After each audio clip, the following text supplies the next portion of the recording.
In exactly 6 hours from now, the International Court of Justice will rule on the case that India has fought for its national Kulbhushan Jadhav. What does this day mean? What will the verdict's implications be? We're just trying to decode that. Noted public prosecutor Ujjwal Nikam is also joining us now. Before I bring in all the other panelists who've been patiently waiting so far, very quickly I want to ask you, Mr. Nikam, how do we ensure that whatever the ICJ says today is going to be done by Pakistan? Because in the past, they've shown scant regard for any kind of law.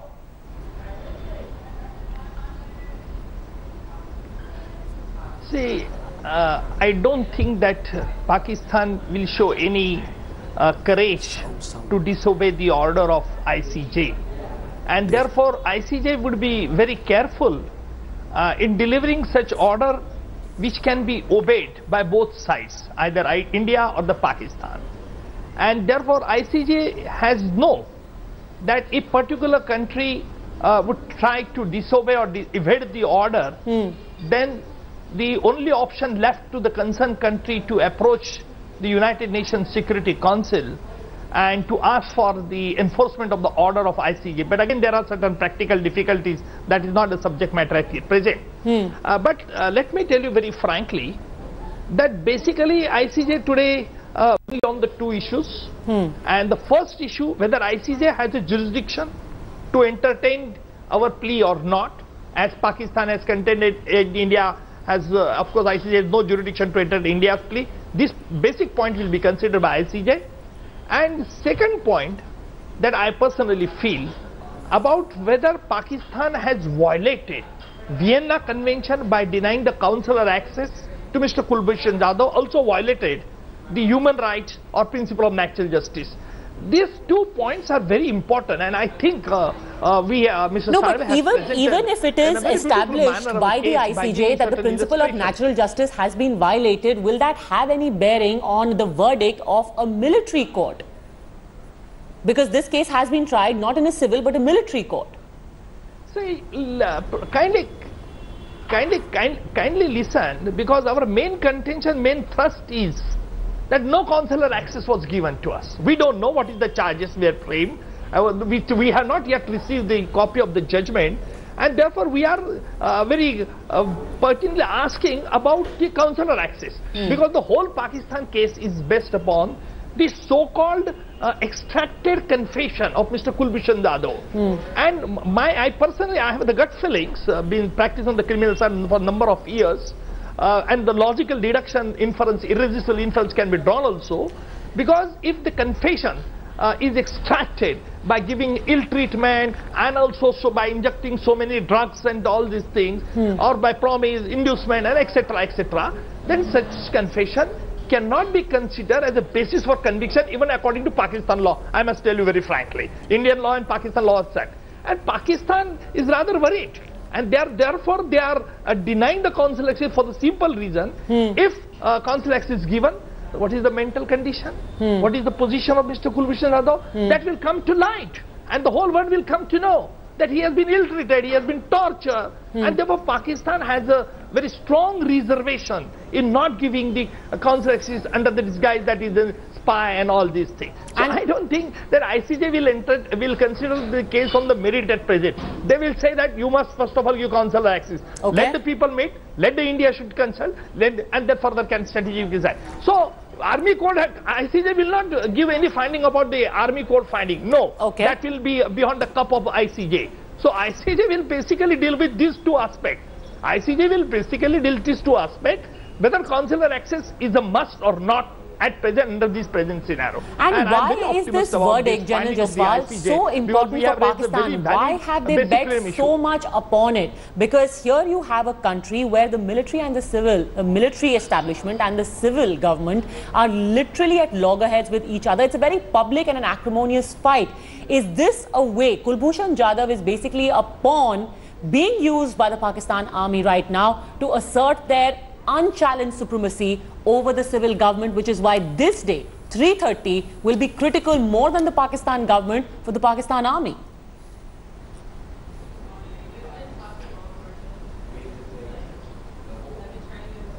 Padmaja, this is your question to me? No, this is for General Jaswal. General Jaswal, can you hear me?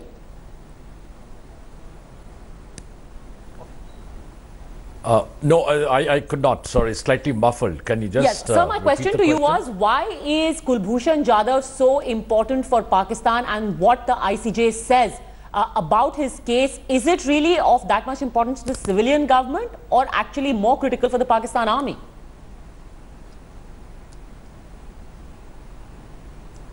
Yeah.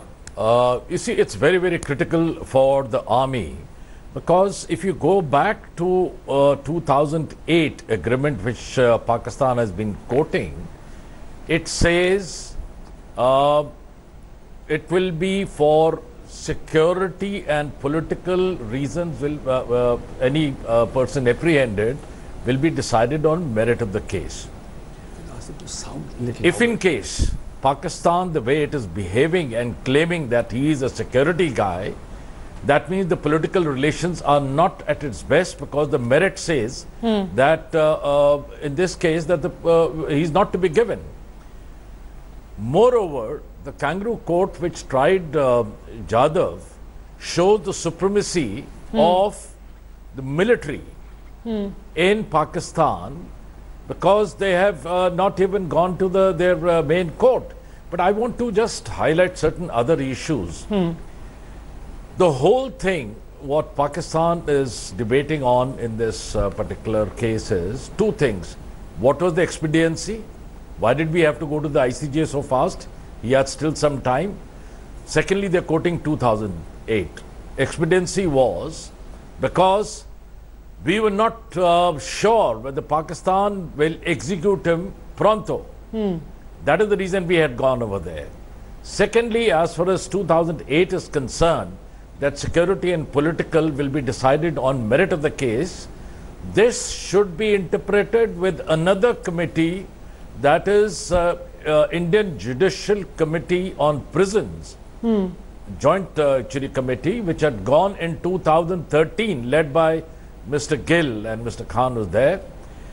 Now in that, the para 6 clearly says that the agreement of 2008 will be followed in letter and spirit.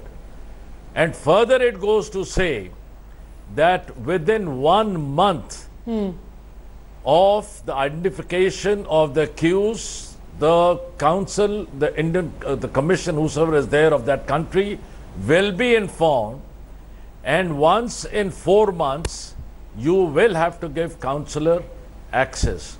Pakistan Army has denied all that. 16 requests of ours to the government, they have denied that, because the Pakistan Army is holding its kangaroo court verdict supreme. And let me tell you, because if all this is going on, definitely points in one direction, that is the political relations are not at its best. Okay. And if in case he is executed, definitely there will be tension between the military of Pakistan and India. Mr. Ujjwal Nikam, I want to bring you back in. Can we realistically, because ultimately that is what all of India and Jadhav's family will want, to have the sentence overturned. Is that going to be the next step for India, and how are we eventually going to reach that point?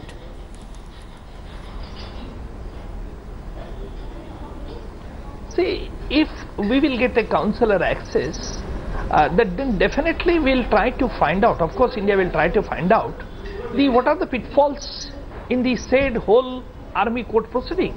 This is the first thing. You see, Pakistan is very strongly banking upon the forged passport in the name of two passport, one in his own name and in the name of the other person. So, you see, whether that passport is also Dr. One, according to us, and therefore all these things will come out only after meeting Mr. Kulbhushan Jadhav. That is the whole thing. Even I may remind Padmaja to you, while trying Ajmal Kasab case, when Ajmal Kasab has openly said in the court that I want a Pakistani lawyer, I told the judge in Mumbai that yes, his request should be forwarded to the Pakistani authorities. And accordingly, we have sent Kasab's request to the High Commission of Pakistan in Delhi. And they did not act upon it. Even the Kasab has stated in the court that I want to examine the witness, provided I have to decide to Pakistan. And therefore, all these things we have followed all principles naturally. My first question, Padmaja, to the PAC authorities, that why did you try Mr. Kulbhushan Jadhav in army court? Even if he's not a serving army officer. You see, when army court has a jurisdiction, if he's a serving officer, if he has been captured during the war days, but there was no such situation. According to us, he was a private citizen. Though he was serving in the Indian army, it doesn't mean that he was on any duty or active participant. Absolutely. All Pakistan is humbug, because you see this whole case has come out because we have morally supported Balochistan movement, and that has enraged the Pakistan, and the army people had taken the undue advantage of this situation and they have made a capital of it, and therefore they are strongly denying the consular access to Mr. Kulbhushan Jadhav. Rakesh Singh, you've heard the arguments given by both of the sides, in particular by the Council for Pakistan. If there's the one chink, the huge hole in their armor, what do you think it is which is basically going to help blow their case apart? Because they've pegged a lot on this so-called confession video. Do they have anything else against Jadhav? If you see the way the Pakistani presented their case, the Pakistani establishment failed in any manner whatsoever to satisfy that there is even a prima facie case against Kulbhushan Jadhav. The only thing on which they are relying is the confession statement. Now that was not allowed by the International Court of Justice for the simple reason, as it is rightly said by Mr. Ujjwal Nikam, that confession statement cannot be the basis on which you can be punished. It can be retracted, it needs to be supported by corroborative evidence. Nothing of that sort has been there as far as Pakistan case is concerned. So therefore, even for the sake of argument, if you accept whatever Pakistan is saying prima facie, that he is Kulbhushan Jadhav is a Indian spy or indulging in some terrorist activity, still there is no free and fair trial at all. On the very face of it, you can see that there is no free and fair trial. Where does the case survive? The case does not survive at all. This is purely a made-up case. And I would like to point out, as far as Pakistan is concerned, simultaneously there are three laws which is ruling the country. One, the Shariat law. Second, the military law. And third, the colonial hangover. So basically, Pakistan is in a situation where they really don't know what exactly they need to do. Okay. So this is a case of internal rivalry between the political establishment and the military. Because there was no need to try a former Navy man. Because there was no need to try a former Navy man under a military court. He should have been tried, even if there is an offense, he should have been tried by a civil court. But that has not been done in this case. Mr. Bhattacharya. Yes, please. Yeah, so my question to you is that when whatever we hear from the ICJ today, when it is out, who is going to be the enforcing authority for that? And in the case of non-enforcement, what is the penalty available? You see, ultimate enforcement authority is the United Nations Security Council. But that question will not arise here today, because today the International Court of Justice is primarily deciding the issue of preliminary objection which Pakistan has raised, whether ICJ has jurisdiction. So that's the first jurisdiction issue they are going to decide, and that issue is likely to be decided in favor of India. And having decided that, today International Court of Justice is only going to see whether or not an interim order which was passed by the President of ICJ on 10th of April shall be confirmed till the matter is finally decided on merit by the International Court of Justice. Now, so there are three aspects to it. One, today the ICJ is going to examine whether India has made out a strong prima facie case. In my view, yes. Whether the balance of convenience is in favor of India, my answer is yes. Whether an irreparable injury would be caused to India if interim order is not passed, So my answer is yes. Okay. So therefore, on all these counts, today the interim order is likely to be in favor of India, and Pakistan is bound to follow that. If Pakistan does not follow International Court of Justice's order, I mean, I can't see Pakistan not. Pakistan can surely, when the final hearing takes place, it can argue on merit. But today's verdict, may I just clarify to your viewers, is not a verdict on merit. It is a verdict on the ICJ determining its own jurisdiction, number one. Okay. And ICJ passing its interim order is confirming the interim order, kindly stay the execution, as the Indian Council has very competently argued.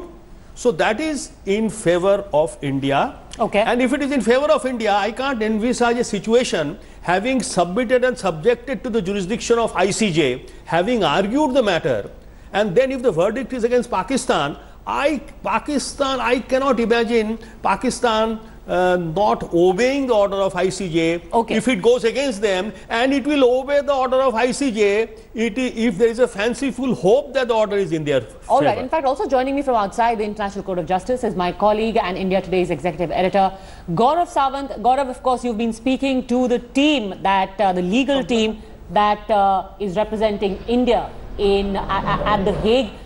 First of all, give us a sense of what the preparations are like in the lead up to 3:30 India time.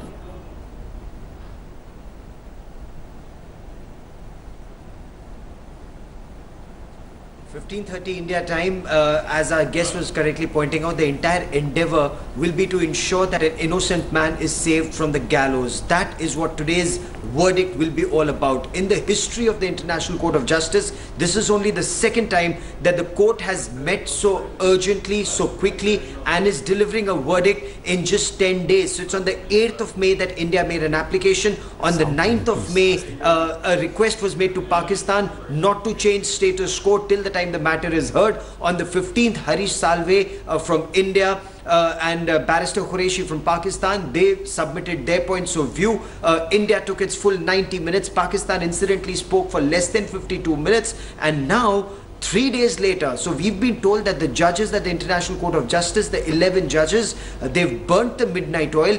They've deliberated, and the point that they have deliberated upon is whether a man has to be sent to the gallows, or should there be intervention to prevent Pakistan from hanging him till the time the matter is decided on merits at the International Court of Justice. So the Indian community here, we are told, they're also coming at the court in larger numbers to express solidarity. But the principal issue is, will they intervene to save Kulbhushan Jadhav from the gallows? That's point one. And point two, whether the aim plus will be there, and that aim plus is India getting consular access to Kulbhushan Jadhav that has been denied 16 times in the past 1 year, Padmaja. Absolutely, and in fact, the very circumstances under which Kulbhushan Jadhav was picked up, they are under a huge cloud. You had a former diplomat, no less. On the one hand, remember, you've got two things that Pakistan is harping about, Gaurav. A, you've got this so-called confession video. Second, you've got his passport, which the Pakistani council said India is not explaining. We'll talk about the passport in just a bit,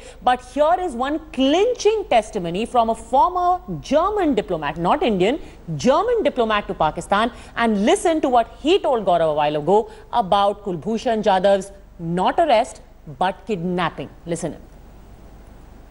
According to the Vienna Convention, I mean, India would have the right to get in contact with the person if he is an Indian being arrested in a foreign country. So the embassy should be allowed to be in contact. We have the same case with Turkey, actually, with it. In Karachi, you said that your information was that he was arrested by the Taliban and sold to ISI. Yeah, that's right. I said it there because it was a rumor given to me by some people saying, well, but the Taliban are actually also active in parts of Balochistan on the border to Afghanistan.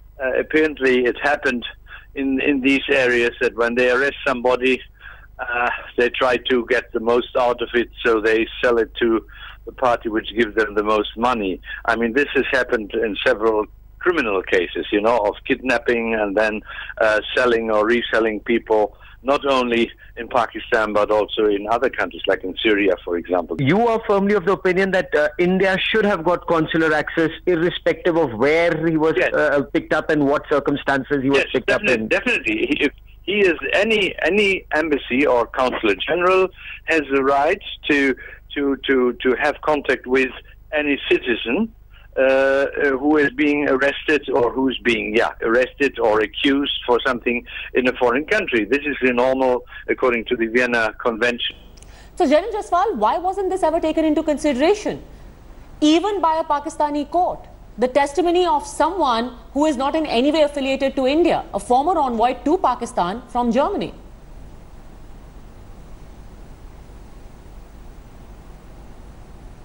Padmaja, your voice is resonating. Sorry, could you speak slowly? All right. My question to you was, why wasn't this critical piece of evidence ever not taken into consideration, the fact that you have a German diplomat talking about Kulbhushan Jadhav being picked up from Chabahar by the Taliban and handed over to Pakistan?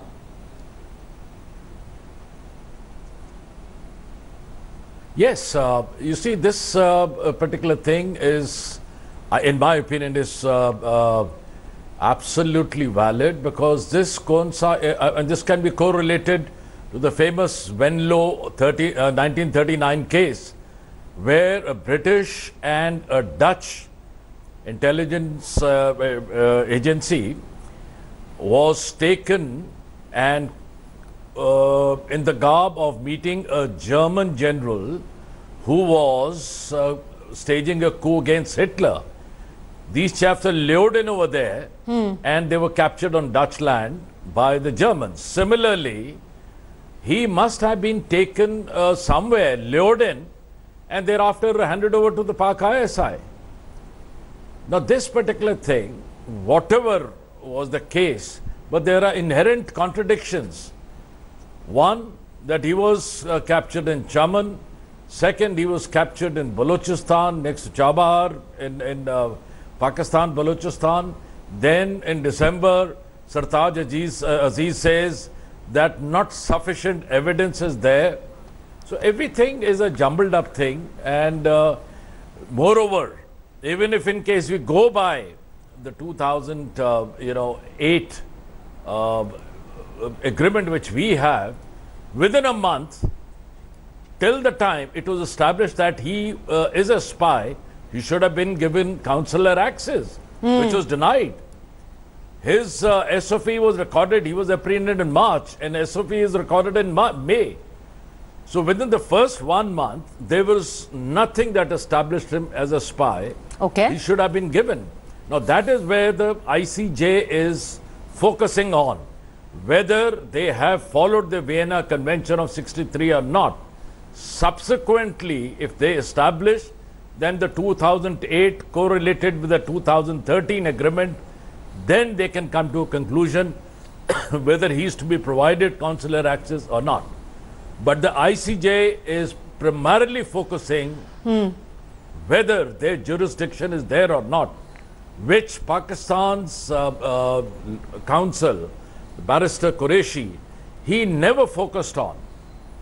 He only kept talking about rhetoric, telling all lies, and he was only basing it on a mere confession. And later on, the Attorney General, he said in a statement, he was made to confess. Now, made is different from he confessed. Made implies that it was under duress. So International Court will definitely take notice of that too also.